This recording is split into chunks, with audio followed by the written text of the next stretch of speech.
நாம் வாழும் இந்த பூமியினுடைய மிகச்சிறிய ஊர்வன உயிரினம் உங்களுக்கு தெரியுமா? அதுதான் புரூக்கிசியா எனப்படும் பச்சோந்தி இனத்தினுடைய மற்றொரு உள் இனமாகும். இந்த பச்சோந்தி இனமானது எவ்வளவு சிறியது என உங்களுக்கு தெரியுமா? நாம் பார்த்து கொண்டிருப்பது தான் இது. இலை ஓணான்கள் என பொதுவாக அழைக்கப்படும் சுமார் 40-50 மில்லியன் ஆண்டுகளுக்கு முன்பு பச்சோந்திகள் 2 பரம்பரையாக பிரிந்தன.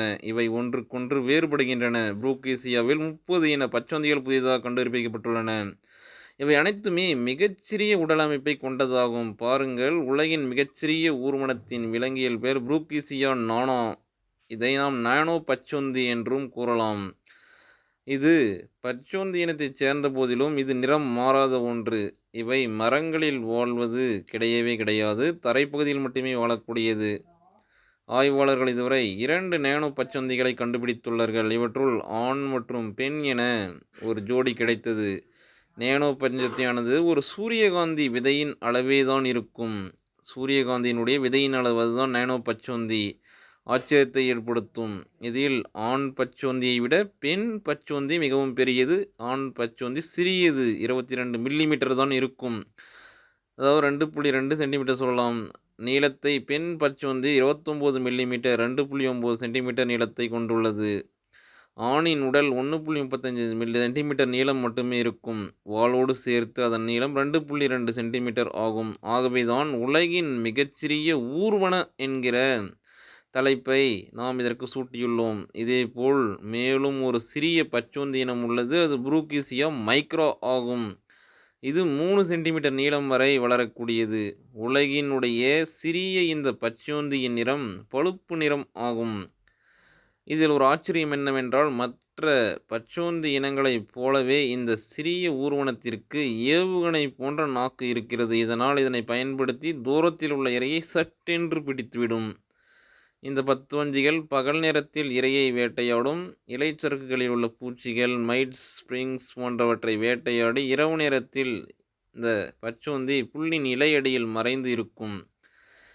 இவை வேட்டையாட பெரிய வேட்டைக்கார விலங்கு வந்தால் புல் தண்டு ஆடுவதைக் கண்டு உடனே தரையில் உள்ள இலைச்சறுக்கில் மறைந்து கொள்ளும். இந்த பச்சோந்தியின் ஆண் பச்சோந்தி ஒரு சூரியகாந்தி விதையின் அளவேதான் இருக்கும். இவை நமது விரல் நுனியில் அமர்ந்து கொள்ளும் அளவிற்கு சிறியது. நாம் படத்தில் காண்பது போல் தெரியும். இது நமது விரலின் ஒரு நுனியில்தான் உள்ளது. இதன் உள்ளுறுப்புகளும் மில்லிமீட்டர் அளவிலே தான் இருந்தாலும் அனைத்து பணிகளையும் சிறப்பாக செய்யும் ஆற்றல் கொண்டது. மைக்ரோசிடி ஸ்கேன் மூலம் பெண் பச்சோந்தியின் உடலில் முட்கள் இருப்பதை கண்டுபிடித்துள்ளோம். மைக்ரோசிடி ஸ்கேன் மூலம் ஆராய்ந்த போது பெண் கருப்பையில் முட்டைகள் இருப்பதை நாம் கண்டுபிடித்துள்ளோம்.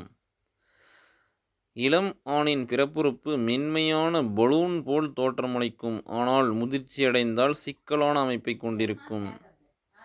பெரிய உடல் கொண்ட உயிரினங்களுடன் ஒப்பிடும்போது இந்த பச்சோந்தியானது பெரிய பிறப்புறுப்பை கொண்டுள்ளது. இந்த பச்சோந்தி முதிர்ச்சியடைந்த மிகச்சிறிய முதுகெலும்பை கொண்டுள்ளது.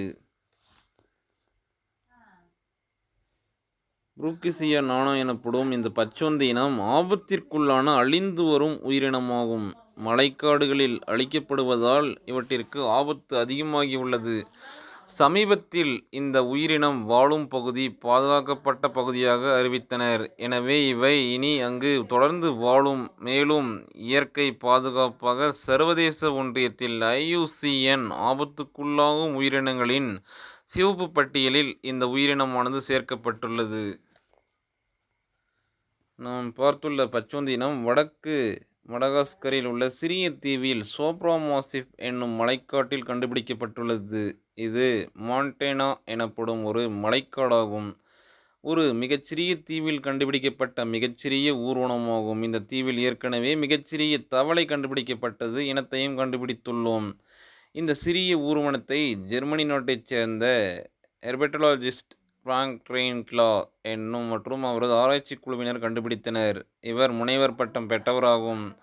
இவர் மடகாஸ்கர் தீவில் பல்வேறு புதிய உயிரினங்களை கண்டுபிடித்துள்ளார். மடகாஸ்கர் தீவில் உள்ள 200க்கும் மேற்பட்ட உயிரினங்களை பற்றி விரிவாக எழுதியுள்ளார் என்பது குறிப்பிடத்தக்கது.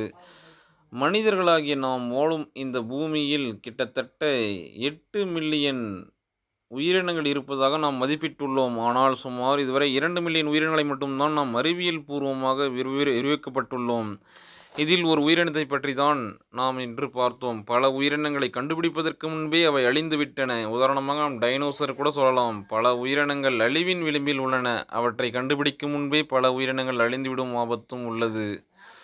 ஒவ்வொரு ஆண்டும் புதிய புதிய உயிரினங்களை விஞ்ஞானிகள் கண்டுபிடித்து வருகின்றனர். எனவே வாழ்ந்து அழிந்து போன உயிரினங்களின் புதைப்படிவமும் கிடைக்கின்றன.